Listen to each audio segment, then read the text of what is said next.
हाँ जी, हमने last session में जो चीजें पढ़ी थी, सबसे पहले हमने स्टार्टिंग जो अपनी करी थी, that is a part of computer forensics. फिर उसके बाद मैंने आपको साइबर क्राइम्स वगैरह बताए थे, साइबर टेररिज्म बताए थे। फिर डिफरेंट टाइप्स ऑफ हमने और भी इंफॉर्मेशंस भी देखी थी, कॉम्प्रोमाइजेशन इंफॉर्मेशन कैटेगरीज भी हमने वहाँ पे पढ़ी थी, plus types of cyber attacks भी डिस्कस किए थे। उसके बाद हमने लास्ट क्लास में चैलेंजेस ऑफ साइबर इन्वेस्टिगेशन, अगर आप साइबर इन्वेस्टिगेटर हो तो आपके पास कुछ चैलेंजेस जो आते हैं वो हमने डिस्कस किए थे। देन आपके जो टाइप्स ऑफ साइबर इन्वेस्टिगेशंस होती हैं, जैसे हमने 3 टाइप के civil, criminal and administrative investigations को डिस्कस किया था। नाउ रूल सेट्स देखे थे उनके। फिर उसके बाद हमने रूल्स पढ़े थे कि फॉरेंसिक इन्वेस्टिगेशंस में आपको रूल्स कौन-कौन से फॉलो करने चाहिए, प्लस कौन से रूल रेगुलेशंस बने हैं ऑलरेडी, वो हमने डिस्कस किया था। Enterprise theory of investigation ETI हमने डिस्कस किया था। फिर हमने डिजिटल एविडेंस देखा था क्या होता है, volatile data, nonvolatile type of data हमने डिस्कस किया था टाइप्स ऑफ एविडेंस में। फिर उसके बाद में कैरेक्टरिस्टिक्स ऑफ डिजिटल एविडेंस, जिसमें हमारे पास 5 तरीके के कोर्ट ऑफ लॉ में सबमिट करने के लिए होते हैं, like believable, admissible, reliable, authentic and complete. इनके बारे में डिस्कस किया था कि आपको कैसे करना चाहिए। रूल्स ऑफ डिजिटल एविडेंस हमने डिस्कस किए थे कि किस किस टाइप के रोल हो सकते हैं डिजिटल एविडेंस के, किसमें कैटेगरीज में फिट बैठते हैं, वो हमने डिस्कस किया था। नाउ नेक्स्ट पार्ट हमारे पास आता है source of potential evidence. Source of potential evidence हमने 3 तरीके के सोर्स देखे थे, एक तो यूजर क्रिएटेड फाइल्स, एक यूजर प्रोटेक्टेड फाइल्स एंड एक कंप्यूटर क्रिएटेड फाइल्स। तो रैम और जो आपके प्राइमरी और सेकेंडरी मेमोरी में जो फाइल्स क्रिएट होती है हमने वो डिस्कस करी थी और देखा था कौन कौन सी फाइल्स हमें कहाँ पे मिलती है। लास्ट में हमने उसके बाद जो लास्ट टॉपिक किया था, that is a type of evidence जो कि आप स्पॉट पे गैदर कर सकते हो, या फिर आप जो इंसिडेंट प्लेस है वहां से आपको मिलता है।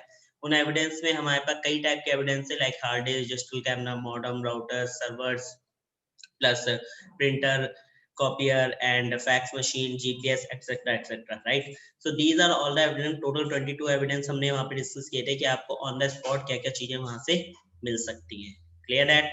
Now let's discuss about the next part, that is a part of rules of evidence. अब कुछ एविडेंस के रूल्स भी होते हैं। रूल्स क्या हैं? Evidence that it's to be presented in the court must comply with the established rule of evidence। यानी कि जब भी आप कोर्ट के अंदर कोई भी एविडेंस को प्रेजेंट करते हो तो वो उसके अकॉर्डिंग ही रिप्रेजेंटेड होना चाहिए और सिंपली होना चाहिए, ताकि आप उसको क्या कर सको, जो भी आपका जस्टिस है, जो भी आपका जज है, वो उसको क्या कर सके, ज्यूरिडिक्शन जो है वो उसे इजिली अंडरस्टैंड कर सके या समझ सके। Prior to the investigation process, it is very important that the investigator understand the rules of evidence। अच्छा, एक ये भी होती है हमारे पास इन्वेस्टिगेशन प्रोसेस के अंदर की जो इन्वेस्टिगेटर है वो आपके रूल्स ऑफ एविडेंस को ध्यान में रखते हुए अपनी जो भी एविडेंस कलेक्ट कर रहा है उसे प्रॉपर तरीके से विद एक्सप्लेनेशन के साथ उन्हें रिकॉर्ड करे। ठीक है, so this is the another rule जो कि हम एविडेंस के अंदर आते हैं। इसके कुछ डिफिनीशंस हैं। डिफिनीशंस में क्या है? Rule of evidence govern whether, when, how and for what purpose. आपको बताना होता है कि उसमें जो कहां से कब मिला आपको, कैसे मिला आपको और किस पर्पस में है, इसका क्या पर्पस है इस एविडेंस का। The proof of a case may be replaced या may be placed before a trial of fact of the consideration. So यहाँ पे क्या होता है कि जब भी आप रूल्स को गैदर करते हो तो आप बताते हो कि जो भी आपने रूल, जो भी आपने एविडेंस वहां से कलेक्ट किया है वो एविडेंस कब आपको मिला था, कैसे मिला था और इसका पर्पस क्या है, प्लस कौन से केसेस, किस तरीके से केस के साथ ये इन्वॉल्व है, प्लस उसमें क्या इसका फैक्ट हमें मिल रहा है, मतलब उसमें किस तरीके से प्रूफ कर रहा है कि ये एविडेंस इसके साथ रिलेटेड है। तो वो पहली पार्ट हो गई। दूसरा, the trier of fact may be judged और a jury depending on the purpose of the trial and the choice of the parties. यहाँ पे क्या होता है कि जो आपके जज होते हैं या जूरीज होती हैं उनको फैक्ट जो है वो समझ में आना चाहिए, प्लस उन जो भी आपने depending on the purpose of the trial and choice of the parties, plus depend करना चाहिए आपका जो पर्पस है वो एक्सप्लेन होना चाहिए उस पर्टिकुलर आपके रिपोर्ट फाइल के अंदर, प्लस उसके साथ जो आपने एविडेंस लिया है वो एविडेंस आपके पर्टिकुलर उस पर्टिकुलर प्लेस और उस पर्टिकुलर केस के साथ क्या होना चाहिए, अटैच्ड होना चाहिए। So these are the main true definition, जो मेन हमारे पार्ट्स होते हैं जो कि आपके पार्टीज और पर्टिकुलर जो भी आपके सोर्स पॉइंट्स हैं उनके साथ क्या करें, मैच करें। नाउ द नेक्स्ट पार्ट होता है हमारे पास बेस्ट एविडेंस रूल। अब कई बार क्या होता है कि आपको एविडेंस जो आप निकाल रहे हो उसको कलेक्ट करने का एक उसको रूल सेट बनाया गया, that is called as the best evidence rule. तो क्या है वो? Best evidence rule is established to prevent any alteration of the digital evidence either intentionally or unintentionally। ये आपको रूल कहता है कि सबसे पहले इस रूल को एस्टैब्लिश किया गया किस लिए? आपके एविडेंस को ऑल्टर करने के लिए, जिसके बेसिस पे आप बता सकते हो कि वो एविडेंस जो है आपने सही तरीके से निकाला है या फिर आपने गलत तरीके से पता किया है। तो डिजिटल एविडेंस आइदर इंटेंशनली और अनइंटेंशनली आपको किस तरीके से वहां से कलेक्ट करना है, this is a process basically done by the best evidence rule. It states that the court only allow the original evidence of a document, photograph or recording at the trial rather than a copy।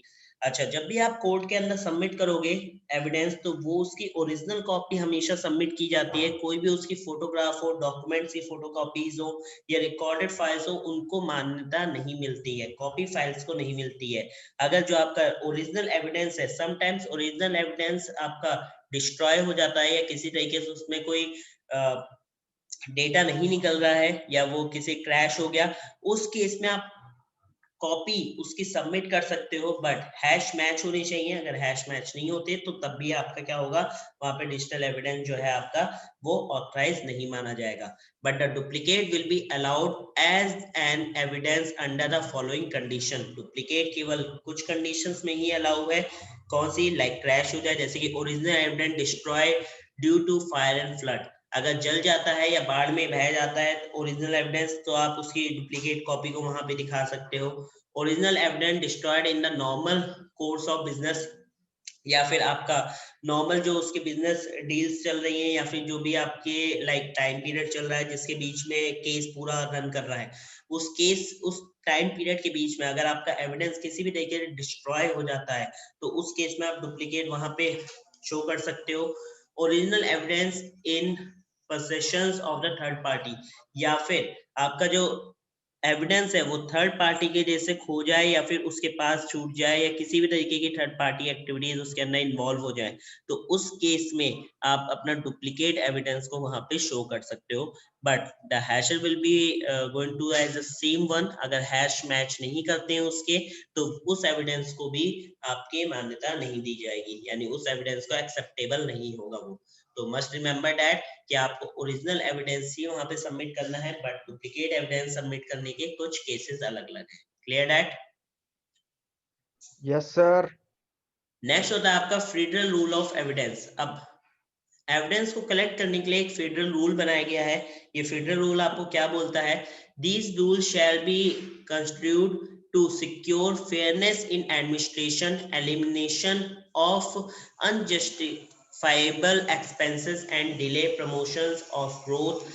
ये आपको rule क्या बोलता है? सबसे पहले ये समझो, rule बोलता है कि जो भी इसके अंदर आपने एविडेंस कलेक्ट कर रहे हो उसे फेयरनेस के साथ कलेक्ट करना है एडमिनिस्ट्रेटर की तरफ से।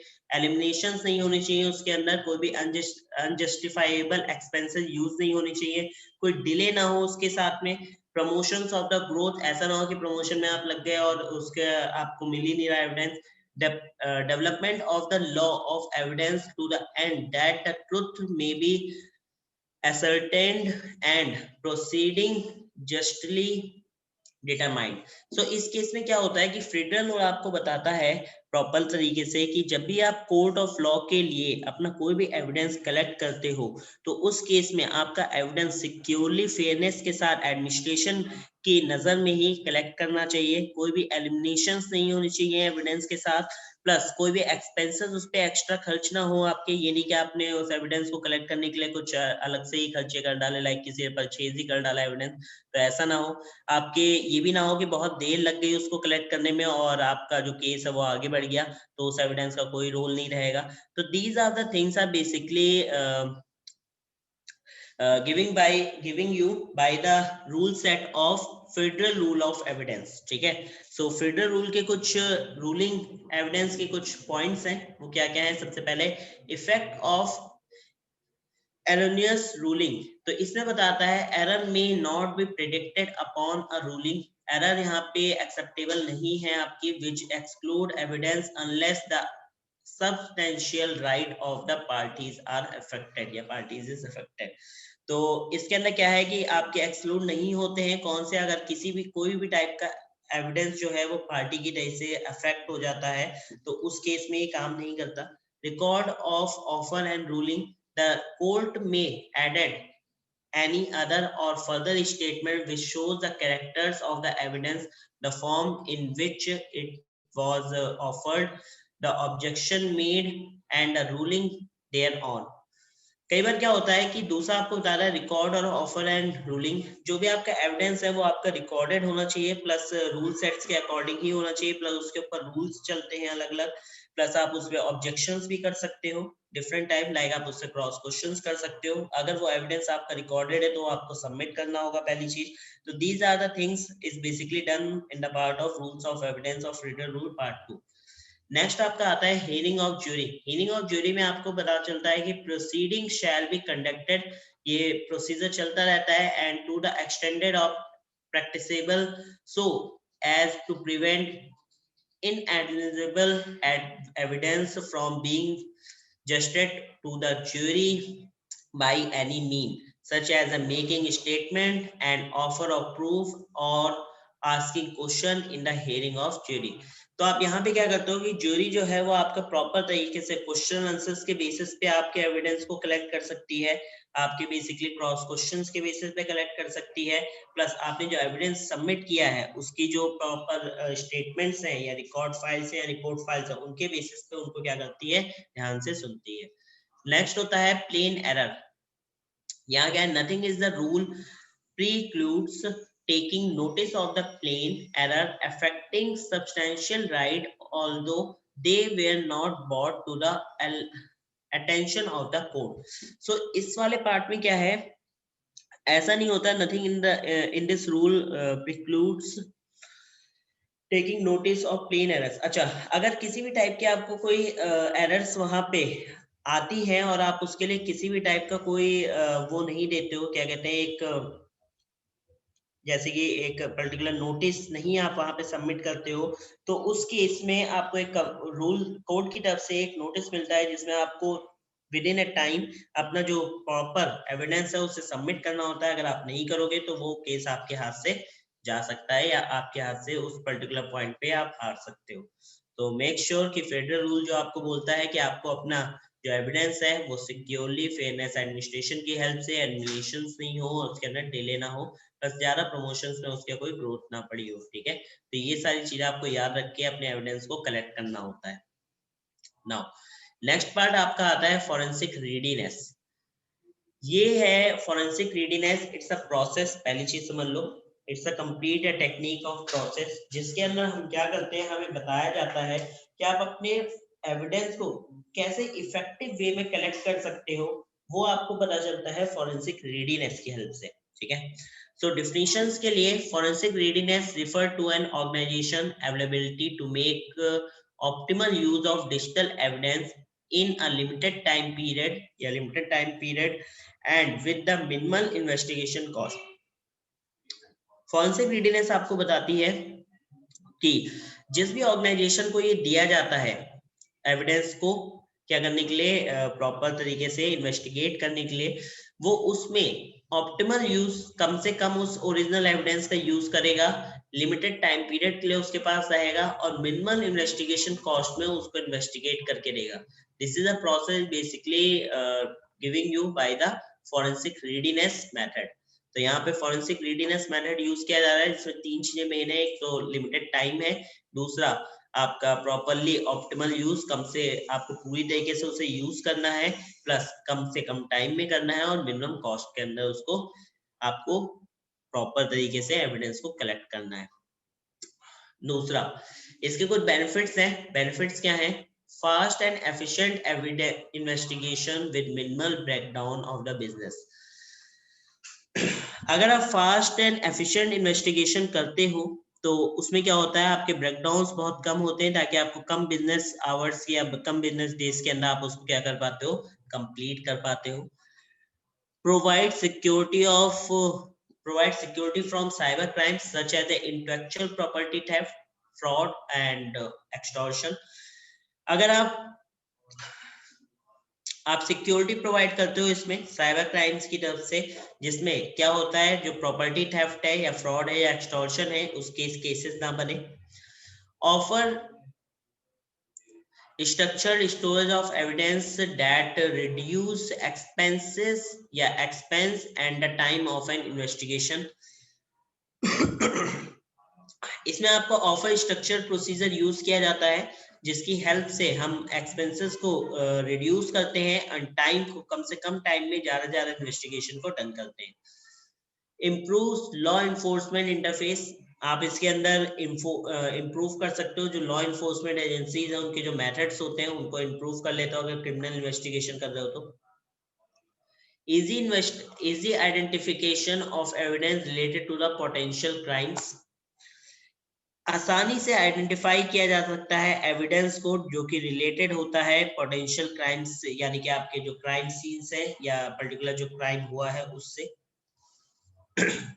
Proper uses of evidence for opposite outcomes of any legal charges, यहाँ पे क्या है कि प्रॉपर यूज आप कर पाते हो उस एविडेंस का जिससे आपको पॉजिटिव रिजल्ट्स मिलते हैं, जिसपे आप लीगल चार्ज लगा के क्या कर सकते हो, उस डेटा को कलेक्ट कर सकते हो या क्लूज को कलेक्ट कर सकते हो। Helps the organization use the digital evidence is its own defense, आप हेल्प करते हो ऑर्गेनाइजेशन की ताकि उस डिजिटल एविडेंस का आप यूज कर सको किसके लिए, खुद को डिफेंस करने के लिए। अगर वहां से कुछ भी मिलता है लाइक कैमरा वगैरह अगर आपको वहां से मिलते हैं और उसके अंदर कोई पर्सन कोई चोरी करके भागा है या किसी तरह की एक्टिविटीज करी है तो ऑर्गेनाइजेशन के पास होता है वो डिफेंस के लिए, ताकि वो उसका क्या कर सकता है, प्रॉपर तरीके से अपने डिफेंस में यूज कर सकते हैं। blocks the attackers from covering their tracks, okay, यहाँ पे क्या है, अटैकर्स को ब्लॉक किया जाता है ताकि वो अपने जो ट्रैक्स हैं उनको कवर ना कर सके। अगर उन्होंने किसी भी टाइप की एक्टिविटीज कहाँ पे कर दी हैं तो उसके बाद इसके अंदर होता है कि आप उसे प्रॉपर तरीके से ट्रैक्स को फॉलो करते हो उस तक जा सको। दैट्स व्हाई हम यहाँ पे क्या करते हैं, अटैकर्स को ब्लॉक कर देते हैं। Limits the cost of regulatory और legal requirement for disclose of data, limited cost के साथ इसको पूरे प्रोसेस को डन करना है या चलाते रहना, और लीगल रिक्वायरमेंट जो भी होती है उसके लिए उनको डिस्क्लोज करके डेटा को निकालना। This is a part of forensic readiness. Avoid similar attacks in future, plus आपको ध्यान में रखना है कि इस टाइप के अटैक्स फ्यूचर में ना हो। तो मस्ट रिमेंबर दैट कि अगर एक अटैक हो चुका है and that attack is basically the leak done by two leak point the firewall something, तो आप वहां पे क्या करोगे, उस फायरवॉल की कॉन्फ़िगरेशन को चेंज करके वो अटैक दोबारा ना हो, इसलिए आप उसको प्रॉपर तरीके से मैनेज करते हो। This is a part of forensic readiness benefits, ठीक है। नाउ उसके बाद हमारा पार्ट आता है forensic readiness planning. Forensic readiness planning के अंदर क्या होता है, forensic readiness planning refer to a set of processes required to achieve and maintain forensic readiness. Okay, planning में क्या क्या चीजें हैं, सबसे पहले है identify the potential evidence required for an incident. आप आइडेंटिफाई करोगे उस एविडेंस को जो कि उस इंसिडेंस प्लेस पे रिक्वायर्ड, आपको जो भी इंसिडेंस प्लेस है उस पे आपको जाना है, वहां से आइडेंटिफाई करना है पोटेंशियल एविडेंस को। That is a must thing, ठीक है, पहली चीज। दूसरा, determine the source of the evidence. आप पता लगाओगे कि इसका सोर्स मेन पॉइंट कहाँ से है जहाँ से आपको एविडेंस मिला है या इससे क्या क्या मिल रहा है। Define a policy that determine the pathway to legally extract electronic device with minimal break. यहाँ पे आप क्या करते हो, डिफाइन करते हो कुछ पॉलिसीज को जिसमें आप पता करोगे, determine the pathway of the legal extract electronic evidence with minimal break. कम से कम अड़चने है ना, कम से कम प्रॉब्लम्स के साथ, लाइक कम से कम आपके उसके अंदर पाथ्स यूज हो और ज्यादा आप उसको जल्दी से जल्दी उसे कंप्लीट करता हो, पाथवे को डिटरमाइन करना होता है। दूसरा, establish a policy for securely handling and storing the collected evidence. आप कुछ पॉलिसीज बनाओगे जिन पॉलिसीज में आप ध्यान में रखोगे कि आपका जो एविडेंस है वो प्रॉपरली सिक्योर है, तो जहां पे भी स्टोर किया गया है वहां पे क्या रहे, आपका सिक्योरिटी मेजर्स के साथ सिक्योर बना रहे, ठीक है, यानी कि कोई उठा के ले जाए। Identify if the incidents required full और फॉर्मल इन्वेस्टिगेशन। आप आइडेंटिफाई करोगे, जरूरी होता है अगर incidents required full and formal investigation, अगर उस इंसिडेंट प्लेस पर आपको पूरी तरीके से दोबारा से इन्वेस्टिगेट करना पड़े या फॉर्मल इन्वेस्टिगेशन दोबारा से करनी पड़े, तो आप उस चीज को भी ध्यान में रखोगे, आइडेंटिफाई करोगे। Train the staff to handle the incidents and preserve the evidence. यहाँ पे आप कुछ जो भी आपके स्टाफ्स हैं उनको ट्रेन करते हो प्रॉपर तरीके से, ताकि वो हैंडल कर सके इंसिडेंट्स प्लेस पर जाके हर चीज, यानी कि अपनी फिंगरप्रिंट्स वहां पे छोड़ दें, पता चले गए थे एविडेंस कलेक्ट करने, अपने खुद के फिंगरप्रिंट वहां से लेके आ रहे हैं। एंड प्रिजर्व द एविडेंस, यानी कि आपके एविडेंस को कलेक्ट कर पाए, ठीक है। तो कई बार आपने ऐसे मूवीज वगैरह में भी देखा होगा कि क्या होता है कि अगर इन्वेस्टिगेशन टीम गई है तो वो व्हाइट ग्लव्स का यूज करते हैं ताकि अपने एविडेंस ना छोड़ दें, है ना। दूसरा, create a special process for documenting the procedure. एक स्पेशल प्रोसेस, जब आप इसका एंड में आओगे तो मैं आपको बताऊंगा रिपोर्ट फाइल कैसे क्रिएट करी जाती है। तो उस केस में एक स्पेशल प्रोसेस यूज करी जाती है जिसके बेसिस पे आप डॉक्यूमेंट रेडी करते हो, डॉक्यूमेंट प्रोसीजर को फॉलो करते हुए, ताकि आप डॉक्यूमेंटिंग उसकी प्रॉपर तरीके से कर सको, हर एक चीज मेंशन कर सको कि किस टाइम पे कहाँ से और कितनी मिली थी हमें, एवरीथिंग। दूसरा, establish a legal advisory board to guide the investigation process। Okay, यहाँ पे क्या है, आप एक बनाते हो, एक पूरी मतलब इस्टेब्लिश करते हो, किसको करते हो, लीगल एडवाइजरी बोर्ड को, जो आपको गाइड करता है इन्वेस्टिगेशन प्रोसेस किस तरीके से करनी है। तो this is another planning of forensic readiness planning procedure. So in procedures का अगर आप फॉलो करोगे तो उस केस में क्या है, आपका एविडेंस इफेक्टिव वे में कम टाइम के साथ ज्यादा से ज्यादा आप उसे एनालाइज कर पाओगे, डिटरमाइन कर पाओगे, प्लस एग्जामिन कर पाओगे within a low cost and low time में, ठीक है। So this is complete the process of forensic readiness.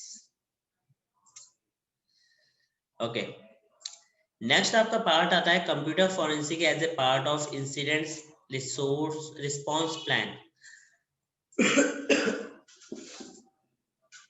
Incident response plan क्या होता है बेसिकली आपका, वहां पे आपको किस तरीके से रिस्पांस देने हैं अपने।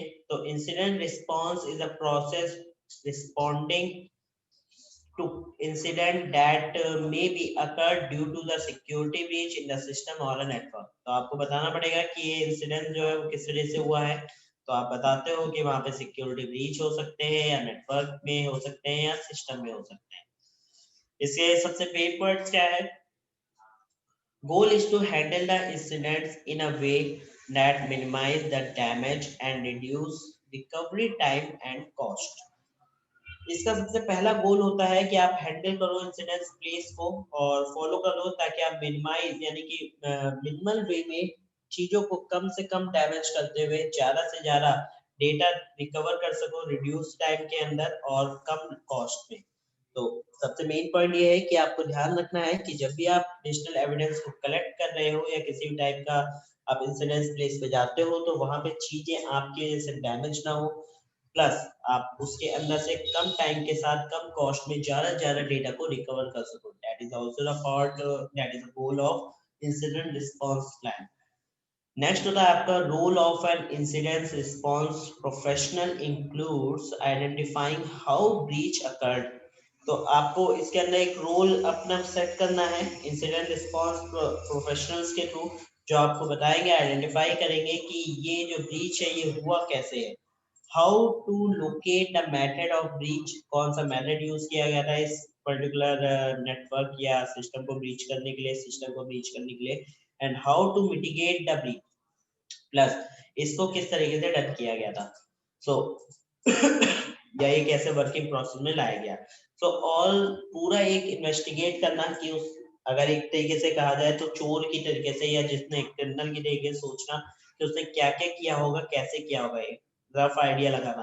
This is the another role कि जो आपका क्या करता है, जो फॉरेंसिक इन्वेस्टिगेटर होता है वो इसको सोचता है। दूसरा, On the other hand, computer forensic is a legal process of finding, analyzing the evidence to determine the culprit यानी कि अपराधी behind the incident. इसके अलावा क्या है आपके पास कंप्यूटर फोरेंसिक एक लीगल प्रोसेस भी है जिसमें हम क्या करते हैं, फाइंड करते हैं, एनालाइज करते हैं एविडेंस को, जिसकी हेल्प से हम डिटरमाइन करके यानी हेल्प से हम फाइंड आउट कर सकते हैं अपराधी को जिसने उस प्लेस पे इंसिडेंट पे वहां पे था. दूसरा, organization often includes computer forensics as a part of incident response plan so as the track and prosecute perpetrators of an incident. Organisations क्या काम करती हैं, इसके अंदर कंप्यूटर फॉरेंसिक्स को as a incident response plan के अंदर ऐड कराती हैं जिसकी वजह से, जिसकी हेल्प से उनको ट्रैक किया जा सकता है, प्लस परपेट्रेटर को इंसिडेंट प्लेस में कौन लिंकअप है उसे पता लगाया जा सकता है. This is a part of computer forensic as a part of incident response plan. तो कई बार आप जब इंटरव्यू में होते हैं तो आपसे पूछ लिया जाता है कि इंसिडेंट रिस्पांस प्लान क्या होगा आपका कंप्यूटर फॉरेंसिक्स के लिए. तो मस्ट रिमेम्बर दैट कि आपको सबसे पहले बताना है कि वहां पे हम एक गोल सेट बनाएंगे जिससे हम ये देखेंगे कि हमारा जो पर्टिकुलर वे है जिसके लिए से हमारे और जो क्लूज वगैरह है वो डैमेज ना हो, प्लस कम टाइम में रिड्यूस टाइम का यूज करते हुए कम कॉस्ट का यूज करते हुए ज्यादा डेटा को हम रिकवर कर सके. दूसरा आप बताओगे कि इसमें हम ये एक रूल सेट करेंगे जिसमें हम प्रोफेशनल्स के थ्रू ये पता लगाएंगे कि वो डेटा ब्रीच हुआ कैसे था, उसको किस तरीके से कहां से एंट्री ली थी और किस कौन सा प्रोसीजर से उन्होंने उसको डन किया होगा. ठीक है. तीसरा पॉइंट आप मुझे बताओगे इसके अलावा कि आप कंप्यूटर फॉरेंसिक्स में लीगल प्रोसेसेस इंक्लूड होती हैं जिसकी हेल्प से हम फाइंड कर सकते हैं, एनालाइज कर सकते हैं किसको, डिजिटल एविडेंस को, और जो भी आपका अपराधी है जो उसके पीछे था उस इंसिडेंट प्लेस पे उसका पता लगाया जा सकता है. चौथा पॉइंट आप बताओगे उसको कि ऑर्गेनाइजेशन जो है वो फॉरेंसिक कंप्यूटर फॉरेंसिक्स को as a response plan, incident response plan अपने ऑर्गेनाइजेशंस में ऐड कराती हैं एक प्रोसीजर को जिसकी हेल्प से ट्रैक कर सकते हैं अटैकर को या फिर उस पर्टिकुलर अपराधी को इंसिडेंट प्लेस पे पकड़ा जा सकता है. सो आप ये सारी चीजें किसको बताओगे जब आपसे अगर पूछा जाता है कि इंसिडेंट रिस्पांस प्लान क्या होता है. Clear that?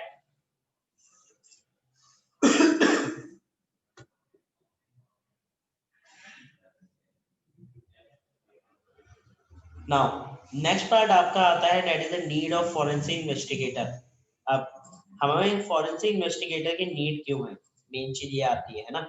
तो फॉरेंसिक इन्वेस्टिगेटर की नीड क्यों है, बिकॉज साइबर क्राइम इन्वेस्टिगेशन हो सकती है या साउंड इन्वेस्टिगेशन हैंडलिंग हो सकती है या इंसिडेंट हैंडलिंग एंड रिस्पांस आपको देखना पड़ सकता है. तो उस केस में अगर हम बात करते हैं साइबर क्राइम इन्वेस्टिगेशन की, forensic investigator by virtue of his or her skills and experience help organization and law enforcement agency investigate the prosecute the perpetrators of the cyber crimes.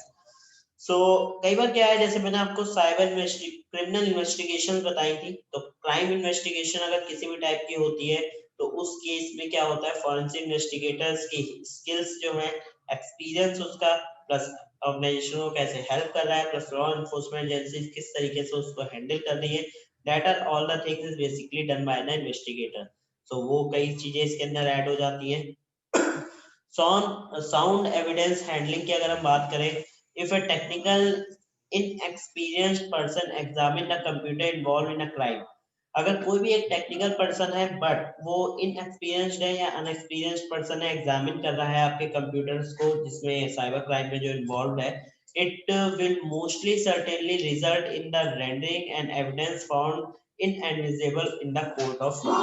तो कई बार क्या होता है कि उसने ढूंढ तो लिया, सब कुछ निकाल दिया, बट वो उसे प्रॉपर तरीके से शो ऑफ मतलब शो नहीं किया, अपने रेंडरिंग प्रोसेस में कंप्लीट नहीं की, जिसकी वजह से आपके कोर्ट और लॉ में वो क्या होगा, सबमिट नहीं हो पाएगा. तो आपको ध्यान रखना है कि जब भी आप कभी भी साउंड इन्वेस्टिगेशन करते हो, एविडेंस हैंडलिंग करते हो, तो उस केस में आप प्रॉपर एक टेक्निकल पर्सन का यूज करो जो प्रॉपर तरीके से आपकी रिपोर्ट फाइल पे आपको रेडी करके दे सके. नेक्स्ट है in incident handling and response. Okay, incident handling and response. Forensic investigator help organization to maintain forensic readiness. Forensic investigator help करते हैं ऑर्गेनाइजेशन को मेंटेन करने में forensic readiness प्रोसीजर को and implement effective incidents handling and response team. और एक और चीज में हेल्प करते हैं कि वो इम्प्लीमेंट करें incidents handling and response team, effective incidents handling team, जो कि तुरंत अगर किसी भी टाइप का कोई अटैक होता है या किसी भी टाइप की कोई घटना घटित होती है तो उस केस को वो हैंडल कर सके और रिस्पांस उसके ऊपर क्विकली ले सके, इम्पैक्ट ना करे ऑर्गेनाइजेशन को. सो दैट्स व्हाई हमें क्या है फॉरेंसिक इन्वेस्टिगेटर की नीड पड़ती है. क्लियर है? Yes, sir. Great. Now, next part हमारे पास आता है role of responsibilities of forensic investigators. अब forensic investigator अगर आप बन गए तो आपके कुछ रूल्स भी तो होंगे ना, आपको कुछ चीजों का ध्यान भी रखना पड़ेगा, कुछ रिस्पॉन्सिबिलिटीज भी आपकी बढ़ जाएंगी. यस सर, बढ़ जाएगी. तो रिस्पॉन्सिबिलिटीज क्या है ये समझ लो. Determine a forensic investigator perform the following tasks. सबसे पहला determine the extent of any damage done during the crime. सबसे पहले आप ये पता लगाओ कि जो भी इंसिडेंट प्लेस है, देखो एज्यूम करना सीखो, ठीक है, एक इमेजिनरी पावर अपनी बढ़ाओ थोड़ी सी. एज्यूम करो कि आप एक फॉरेंसिक इन्वेस्टिगेटर हो और आप इंसिडेंट प्लेस पे जाते हो और वहां पे आपको देखना पड़ेगा सबसे पहले कि ऐसा तो नहीं कि कोई ऐसा डिवाइस है, ऐसा कोई एविडेंस है जो डिस्ट्रॉय हो रखा हो या डैमेज हो रखा हो. लाइक लेट अस सपोज जैसे कि आप एक इन्वेस्टिगेटर हो, किसी ने कोई क्राइम किया और आप उसे पकड़ने गए. कई बार क्या होता है जो क्रिमिनल्स होते हैं जैसे सीडीज वगैरह होती है तो उन्हें क्या करते हैं तोड़ देते हैं. तो डैमेज डिवाइस में एक वो भी चीज आ जाती है. कई बार क्या होता है हार्ड डिस्क वगैरह को माइक्रोवेव में रख के ब्लास्ट कर दिया जाता है ताकि प्रॉपर डेटा वहां से डिलीट हो जाए. तो डैमेज डिवाइस में वो भी आ जाएगा. तो अलग अलग लाइक पेन ड्राइव वगैरह उन्हें तोड़ दिया जाए या उन्हें कंप्लीटली डिस्ट्रॉय कर दिया जाए, उसमें डाल के कहते हैं माइक्रोवेव वगैरह में. तो इस तरीके की प्लेस, इस तरीके के केसेस बन सकते हैं. Recovers data of investigation value from computer involved in crimes. आप जो भी डैमेज डिवाइस है उसके अंदर से डेटा रिकवर करने का ट्राई करते हो, जो कि कंप्यूटर जो भी सिस्टम है उसकी वैल्यूज वहां से पता लगाओगे क्या क्या उसके अंदर आपको मिला है, जिसकी हेल्प से आप बताओगे कि क्राइम सीन पर ये कंप्यूटर जो था वो इन्वॉल्व था. और प्लस ये जो भी इन्वॉल्व डिवाइस है जो भी डैमेज है या अनडैमेज भी है उसके अंदर से डेटा रिकवर करने का ट्राई करोगे. तो this is the second role. Third होता है gathers evidence in a forensically sound manner. आप जो भी एविडेंस कलेक्ट करोगे उसे आप फॉरेंसिकली साउंड मैनर में, यानी कि फॉरेंसिक्स का जो एक पूरा प्रोसीजर है, लाइक जाना है आपको प्रॉपर तरीके से उसकी क्लोनिंग करनी है. अगर सिस्टम ऑन है तो क्या आप करोगे, सिस्टम ऑफ है तो क्या आप करोगे. तो ये सारी जो प्रोसेस है ना, ये सारी आपको क्या करनी है, कंप्लीटली गैदर करना है एविडेंस को, लेकिन फॉरेंसिकली साउंड मैनर में ही करना है, यानी फॉरेंसिक स्टेप्स को फॉलो करते हुए ही आप करोगे. तो थर्ड स्टेप हमें ये बताता है. फोर्थ क्या बताता है हमें, ensure that the evidence is not damage in any way. Plus अब हो सकता है आपको एविडेंस तो मिल गया, may be that evidence is damaged और may be that evidence is not damaged. तो आपको इंश्योर करना है कि वो डैमेज एविडेंस है तो वो और ज्यादा डैमेज ना हो जाए, प्लस अगर वो नॉन डैमेज एविडेंस है तो कहीं वो डैमेज ना हो जाए. इस चीज को इंश्योर करना that is a part of evidence. Like आप इंश्योरिटी दिखाते हो, सिक्योर रखते हो उस एविडेंस को. कई बार क्या होता है जैसे आपको ओपन सिस्टम मिला, ओपन सिस्टम में अगर सिस्टम क्लोज हो गया तो आप जानते हो प्राइमरी प्राइमरी मेमोरी आपकी क्रैश हो जाएगी, सॉरी डिलीट हो जाएगी, रिमूव हो जाएगी. एंड उस केस में आपका जो एविडेंस है हो सकता है आप गेट ना कर पाओ. तो you have to ensure that कि अगर सिस्टम ओपन है तो उसके जो प्राइमरी मेमोरी है उसके अंदर से भी, या लॉग्स वगैरह है उसके अंदर से भी आप डेटा को कलेक्ट कर पाओ. नेक्स्ट पार्ट है आपका creating an image of the original evidence without tampering with it to maintain the organization evidence integrity, original evidence integrity. Okay. आपको करना क्या है, जब भी आपको सबसे पहले एविडेंस मिलता है किसी भी टाइप का, लाइक वो अगर ओपन सिस्टम है या आपका क्लोज सिस्टम है, तो उसके लिए सबसे पहले आप क्या करोगे, एक इमेज फाइल उसकी क्रिएट करोगे। यानी कि ओरिजिनल एविडेंस के ऊपर हम कोई भी टेस्ट नहीं करते, पहली चीज आप याद रखना। हम जो भी टेस्ट करते हैं वो हम करते हैं उसकी इमेज फाइल के ऊपर। तो इमेज फाइल कैसे बनाई जाती है, क्लोज कैसे निकाले जाते हैं, वो मैं आपको बताऊंगा। तो उसके हेल्प से आप क्या कर पाओगे, कभी भी अगर आपको कोई भी एविडेंस मिलता है तो उसका आप सबसे पहले इमेज या मल्टीपल कॉपीज बना के रखते हो। एंड अगर उस कॉपी पे टेस्ट करने पे कोई क्रैश भी हो जाती है तो you can use another copy. आपका मेन जो एविडेंस है उस पर किसी भी तरीके का कोई फर्क नहीं पड़ता है। तो ये चीज आपको याद रखनी है। दूसरा है आपका next, guide the official in carrying out in the investigation. जो भी आपको ऑफिशियली जो आपको गाइडेंस मिल रही है, आपको उन्हें फॉलो करना है इन्वेस्टिगेशन के टाइम पे। At time it is required that forensic investigator produce the evidence describing the procedure involved in its discovery। जो भी ऑफिशियल गाइडेंस है वो तो आपको सबसे पहले इन्वेस्टिगेशन के टाइम पे फॉलो करनी ही है। प्लस इन्वेस्टिगेटर के लिए ये रिक्वायर होता है उस टाइम पे कि जो भी एविडेंस वो प्रोड्यूस कर रहा है या मिल रहा है उसे प्रॉपर तरीके से डिस्क्राइब करे, ताकि उसके अंदर से जितने भी डेटा है हम डिस्कवर कर पाए, ठीक है, या फिर हम वहां से उस डेटा को निकाल पाए। नेक्स्ट पार्ट आपका आता है रिकंस्ट्रक्ट द डैमेज डिस्क और other storage devices and uncovers the information hidden on the computer. अब देखो कई बार क्या होता है कि आपको इंसिडेंस प्लेस पर क्या मिला, डैमेज डिवाइस मिला। डैमेज डिवाइस जस्ट लाइक जैसे कि आपको एक सीडी मिली या डीवीडी मिली, डिस्क मिली। अब उस डिस्क के अंदर आधी डिस्क टूटी है, आधी डिस्क नहीं टूटी है, ठीक है, आधी डिस्क क्या है, सही है, आधी जो है वो टूट चुकी है और वो गायब है। तो अब जो आधी बची हुई डिस्क है ना, उसको आप, एक टूल्स आते हैं इनके पास, फॉरेंसिक इन्वेस्टिगेटर्स के पास हार्डवेयर टूल्स होते हैं जिनकी हेल्प से ये क्या करते हैं, उस हाफ डिस्क की एक सबसे पहले ब्लैंक डिस्क लेके उसके यूज करेंगे ब्लैंक डिस्क को, और ब्लैंक डिस्क को उतना ही पार्ट में तोड़ेंगे, ब्रेक करेंगे, और उसको उस जो ब्रेक वाला पॉइंट है उसका जो नेक्स्ट वाला पार्ट है उसको उस ओरिजिनल हाफ वाले के साथ ऐड कर देते हैं। फिर उसको रन करा के उसके क्लोन्स बनाते हैं, देन उसके अंदर से डेटा का रिकवर करते हैं। This is a part of reconstruct the damage disk. या फिर कई बार आपको क्या मिलता है कि जैसे कि हमें कोई पेन ड्राइव्स वगैरह मिली, फिजिकल ड्राइव्स हमें मिली। अब जो फिजिकल ड्राइव्स हैं, उन फिजिकल ड्राइव में अगर किसी भी टाइप की कोई एक्टिविटी, लाइक जैसे कि आपकी ड्राइव जो है वो रिप्रेजेंट नहीं हो रही, डेटा शो नहीं कर रही, इस टाइप की कोई भी एक्टिविटी करता है तो उसके अंदर से भी आप डेटा को रिकवर कर सकते हो। बस उसको आप सही करना, that is also the part of forensic investigator, ताकि उसके अंदर से डेटा आप रिकवर करके उसे रिप्रेजेंट कर सको इन द कोर्ट।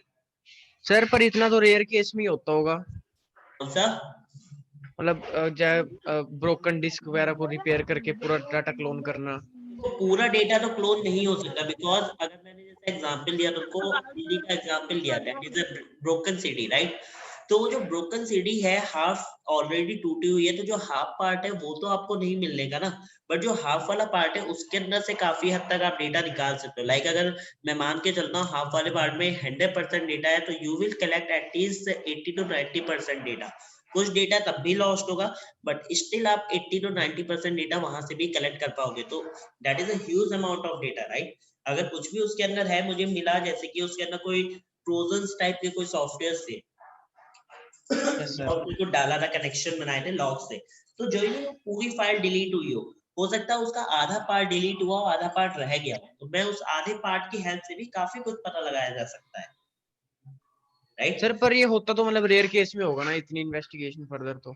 हाँ, ये ऑब्वियसली सी बात है, जो आपके क्रिमिनल इन्वेस्टिगेशन में ही ये चीजें होती है, सिविल इन्वेस्टिगेशन में इतना ध्यान नहीं दिया जाता है इनके ऊपर। प्लस जो साइबर सेल है वो इन चीजों को करता है अगर वो क्रिमिनल इन्वेस्टिगेशन कर रहा है तो। Okay sir. दूसरा होता है analyses the evidence data found. आपने जो भी एविडेंस में से डेटा निकाला है उसे एनालाइज करोगे, देखोगे कि वो डेटा किस टाइप का है, किससे मैच कर रहा है, क्या क्या एक्टिविटीज उसके अंदर करी गई है, ऑल द थिंग्स लाइक किसी भी टाइप का डेटा है तो वो किससे रिलेट कर सकता है, ये पता करना, that is a part of analysing the evidence data found. Now prepare the analysis report. अब जो हमारा एंडिंग पार्ट्स में आता है वो होता है कि उसकी एनालिसिस रिपोर्ट क्रिएट करना।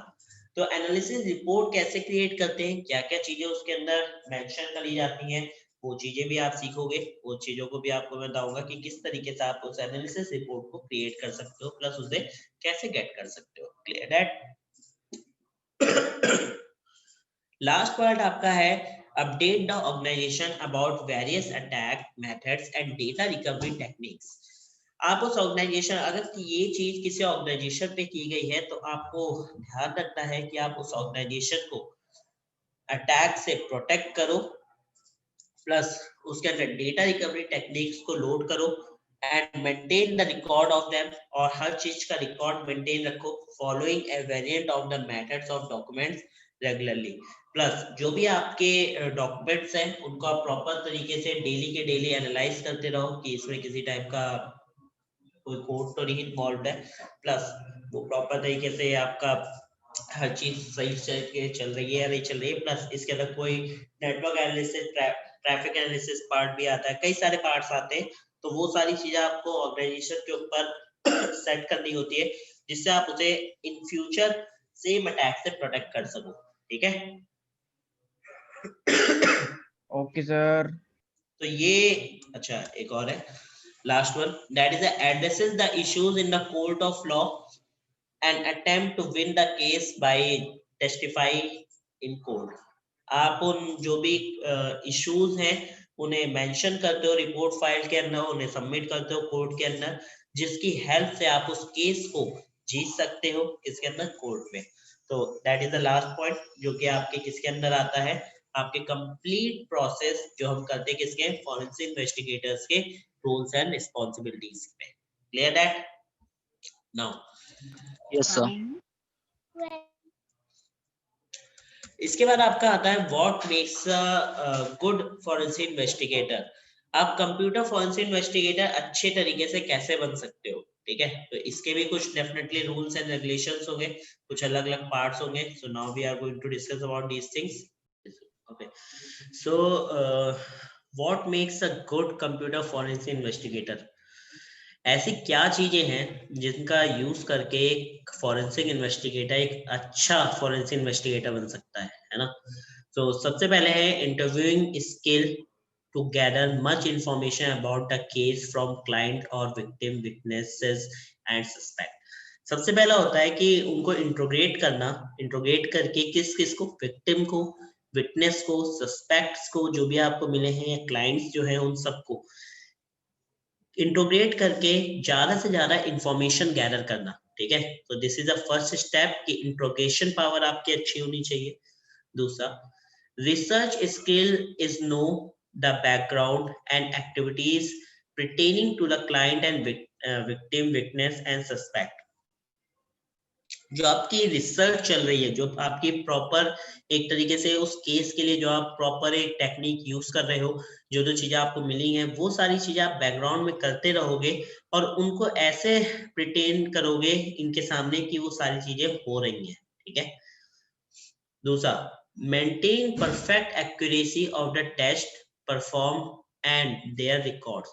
आपको प्रॉपर तरीके से मेंटेन करना है उस एक्यूरेसी को, टेस्ट की जो भी टेस्ट वहां पे हुए हैं उसके, लाइक जैसे कि ड्राइव वगैरह थे उसके ऊपर जो भी आपने टेस्ट किए, डेटा निकला, उसका रिजल्ट जो है वो एक्यूरेट रखना है और उन्हें रिकॉर्ड करके रखना है। ठीक है? मतलब जो भी आपको रिजल्ट मिला है वो प्रॉपर सही है, इसकी एक्यूरेसी आपको टेस्ट करनी है। प्लस दूसरी चीज आपको ये भी देखना है कि वो जो प्रॉपर एविडेंस है वो रिकॉर्ड करके आप रखो। दूसरा, maintain and the patience and willingness to work long hours।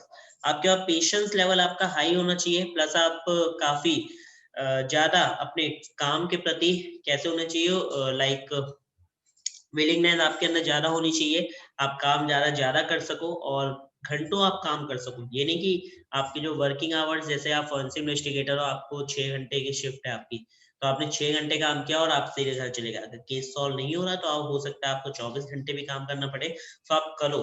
तो आपका पेशेंस और आपके सॉल्व करने की जो विलिंगनेस है, आपकी विल पावर जो है वो हाई होनी चाहिए। दूसरा, excellent writing skills to detail finding in the report.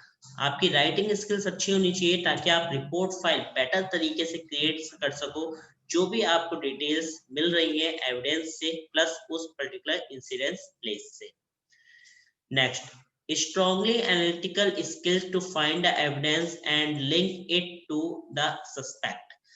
आप जो भी स्किल्स, स्ट्रॉन्गली एनालिटिकल स्किल्स आपके पास होनी चाहिए, काफी अच्छी स्किल्स आप रखो फाइंड करने की एविडेंस को, ताकि आप एविडेंस बेटर वे में फाइंड आउट कर सको और उस सस्पेक्ट से उस एविडेंस को लिंक कर सको। ये नहीं कि एविडेंस तो मिल गया बट वो एविडेंस उस सस्पेक्ट से आप लिंक ही नहीं कर पा रहे, तो कोई सेंस नहीं रह जाएगा उसका। तो आप एविडेंस भी निकालो प्लस उस सस्पेक्ट से जिसको आपने वहां पे फाइंड आउट किया है या जो आपकी नजर में एज ए सस्पेक्ट है, उससे आप उस चीज को लिंक अप कर सको। दूसरा, excellent communication skill to explain their finding to the audience. आपने जो भी कुछ वहां से फाइंड आउट किया है उसको आप एक्सप्लेन कर सको ऑडियंस को। जब आप कोर्ट के अंदर खड़े होते हो तो आप जज को प्लस जो अदर पर्सन है आप उन्हें एक्सप्लेन कर सको, प्रॉपर तरीके से बता सको, जिसके लिए आपके पास एक्सीलेंट कम्युनिकेशन स्किल्स होनी चाहिए, यानी बातें करने आपको अच्छे से आना चाहिए। प्रेजेंटेशन स्किल्स आपकी हाई होनी चाहिए। Be updated with new methodologies and forensic technology। जो भी नई नई फॉरेंसिक के टूल्स आ रहे हैं, टेक्नोलॉजी जैसे जैसे ग्रो कर रही है, आप जानते हो जितनी भी टेक्नोलॉजी ग्रो कर रही है उसके लिए डेफिनेटली फॉरेंसिक टूल्स भी ग्रो कर रहे हैं। नए नए तरीके मेथोलॉजिकल प्रोसेसेस यूज करते हैं, तो आपको अप टू डेट रहना है। ये नहीं कि आप पुराने तरीके यूज कर रहे हो एविडेंस को कलेक्ट करके उनको टेस्ट करने के लिए। अब आपके पास नई मशीन हैं, आप उनका यूज करो, उनके थ्रू उसको टेस्ट करो, ठीक है। Well versed is more than one computer platform, include Windows, Macintosh and the Linux. Okay, यहाँ पे क्या है कि आपको आइडिया होना चाहिए हर टाइप के ओएस को हैंडल करने का, चाहे वो आपका विंडोज हो, यूनिक्स हो, मैनिटोस हो या फिर आपका लिनक्स टाइप ऑफ डिवाइस हो, ओएस हो। आप हर टाइप के डिवाइस ओएस को क्या कर सको, प्रॉपर तरीके से हैंडल कर सको। तो आपको ओएस की जानकारी होनी चाहिए ताकि आप ओएस को क्या कर सको, मेंटेन कर सको, सॉरी हैंडल कर सको। दूसरा, knowledge of various technologies, hardware and the software. आपको नई नई टेक्नोलॉजीज, लैंग्वेजेस उनके बारे में अवेयर होनी चाहिए। आप हार्डवेयर नए नए जो आ रहे हैं उनके बारे में पता होना चाहिए, प्लस सॉफ्टवेयर जो नए बन रहे हैं उनके बारे में भी आपको पता होना चाहिए। अब later suppose you are a forensic investigator, आप पहुंच गए इंसिडेंस प्लेस पे, वहां पे आपको मिल जाता है Unix machine and you don't know about that how to crack the password of the Unix machine, तो कैसे करोगे आप, वहां पे कर ही नहीं पाओगे। तो firstly you have to know that कि अगर किसी भी टाइप की नई मशीन भी हमें मिलती है, सर्वर्स मिलते हैं, किसी भी टाइप का कुछ भी मिलता है, तो उसे किस तरीके से यूज करना है, क्रैक करना है, these type of things is basically you know very well about that thing, right? So वो चीज आपको क्या करनी है, टेक्नोलॉजी अपनी नॉलेज को इंक्रीज करना है, तो आप पढ़ते रहो। आईटी फील्ड में सबसे ज्यादा अगर आप फॉरेंसिक इन्वेस्टिगेटर बनते हो तो आपको और डबल पढ़ना पड़ता है, ठीक है। नेक्स्ट है, develop and maintain contact with computing, networking and investigating professionals. आपको अपना जो कॉन्टैक्ट्स हैं, यानी अपना नेटवर्क स्ट्रॉन्ग रखना है, जिसमें आप कंप्यूटरिंग डिवाइसेस जो होते हैं, जो लोग सप्लाई करते हैं उनके साथ, नेटवर्किंग कॉन्सेप्ट जो है, जो नेटवर्किंग वाले पर्सन है उनके साथ, पर इन्वेस्टिगेटिंग प्रोफेशनल जो है उनके साथ आपके जो कॉन्टैक्ट्स है वो काफी हाई रहने चाहिए। मतलब आपकी जो कंप्लीट नेटवर्क है वो काफी स्ट्रॉन्ग होना चाहिए, जिस जगह पे आपको जिसकी नीड पड़े आप उसकी तुरंत वहां पे हेल्प ले सको। Be honest, ethical and law lasting. सबसे पहले तो ऑनेस्ट रहना है अपने काम के प्रति, एथिकल रहना है, गलत तरीके से काम नहीं करने, और लॉ लास्टिंग रहनी है, ताकि आप कोई भी जो भी चीजें करो वो लॉ के अंदर करो। ये नहीं कि आप आउट ऑफ द लॉ जाके कर रहे हो काम, है ना, ऐसा नहीं करना। Knowledge of the laws surrounding the case. कुछ साइबर लॉज होते हैं जो हम आगे चल के डिस्कस भी करेंगे, तो आपको साइबर लॉज पता होनी चाहिए जो भी वहाँ पे केस चल रहा है उसमें कौन सा साइबर लॉ इन्वॉल्व होगा, किस टाइप के लॉज वहाँ पे इंक्लूड हो सकते हैं, प्लस किस टाइप की उस पर्टिकुलर पिट्रेटर को पनिशमेंट मिल सकती है या उसे अमाउंट पे करना पड़ सकता है, इसके बारे में आपको पता होना चाहिए। Availability to control emotion when dealing with issues that motive anger. अगर कोई आपको मोटिवेट कर रहा है, गुस्सा दिलाने का ट्राई कर रहा है, या कोई इश्यूज वहां पे क्रिएट हो रहे हैं, जब आप डील कर रहे हो कि इमोशंस आपके बाहर निकल रहे हैं, तो उनको कंट्रोल करना आपको आना चाहिए। कई बार क्या होता है कि आप अपना पेशेंस लेवल खो देते हो और आपको गुस्सा आता है, आप खुद से ही गलतियां करना स्टार्ट कर देते हो। तो मेक श्योर कि आपका पेशेंस लेवल हाई हो, जिसके लिए आप अपने इमोशंस को भी कंट्रोल कर सको एंड अपने एंगर को भी कंट्रोल कर सको। Multidiscipline expertise related to the both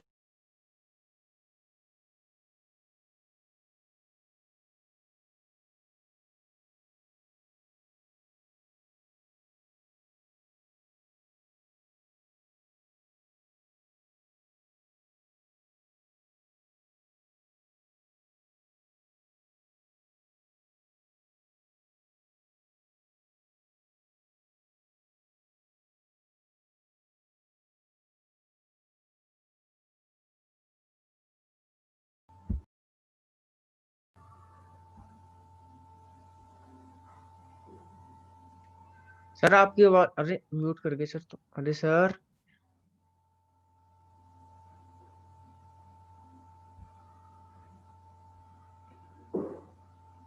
sir चले गए क्या? अरे मुझे होस्ट, मैं कब होस्ट बन गया?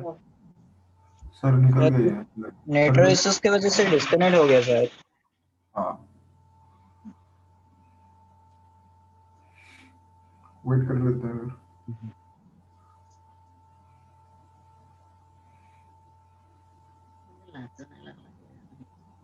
କେते उपी जे देखिछु देख यार तेरे खाली उपी जाओ बाहर से बाप जाइते तीर्थ करे पोलंडा का हे गला जुगे नहीं कहली जे सुनला बापा तीर्थ जाइछे से तो सांगरे जाइछे गोटे दे सुना तो बाबा नहीं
हेलो।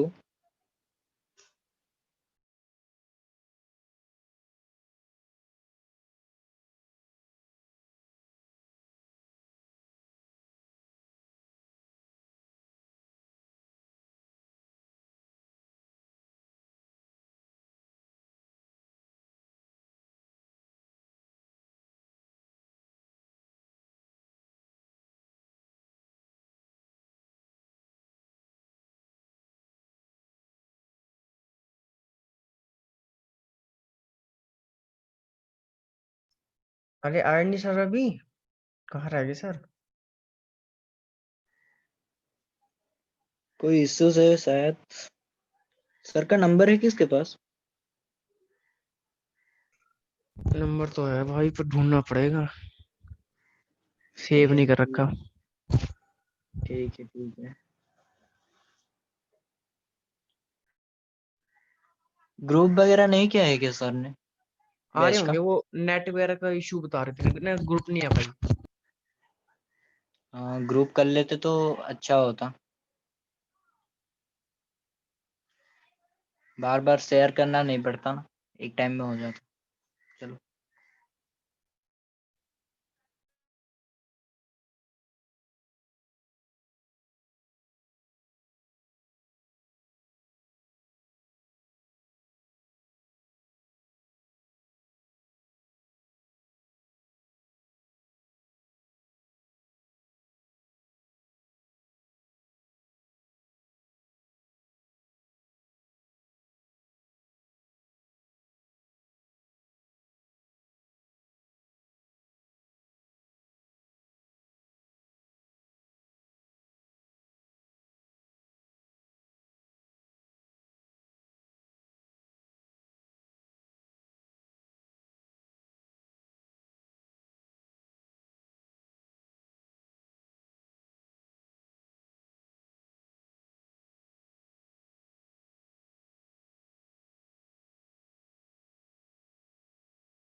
क्लास बंद कर दूं? हेलो